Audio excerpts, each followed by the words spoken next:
Pues es un sueño hecho realidad, que es un sueño que llevo esperando desde pequeñito, desde que llegué a Atleti con apenas 10 años. Llevo 10 años aquí ya y pues al final esto es lo que quieres desde pequeñito.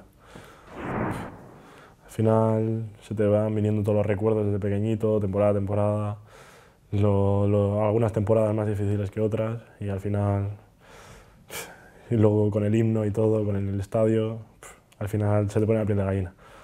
Es guardarla, enmarcarla y si puedo ahora firmar todos los compañeros. Pues una esperanza pequeña tenía, pero al final es muy difícil y puedo decir que he tenido la suerte de debutar y joder, en el primer partido de liga y que estoy muy contento, que no puedo decir nada más. Con calma, seguir entrenando igual como hasta ahora y todas las oportunidades que me dé el míster, pues aprovecharlas.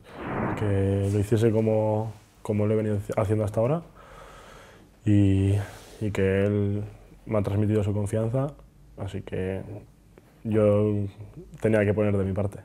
Muy bien, me han animado desde el principio, he tenido apoyo durante todo el partido por ellos, me han hablado, me han corregido, me han animado, así, muy bien, muy contento. Pues por poner un pero, pues es el que no hemos podido llevarnos la victoria, pero a ver, yo creo que ha habido buenas sensaciones, lo malo que no ha habido suerte de cara al gol y hay que seguir dándole para sacar esto adelante.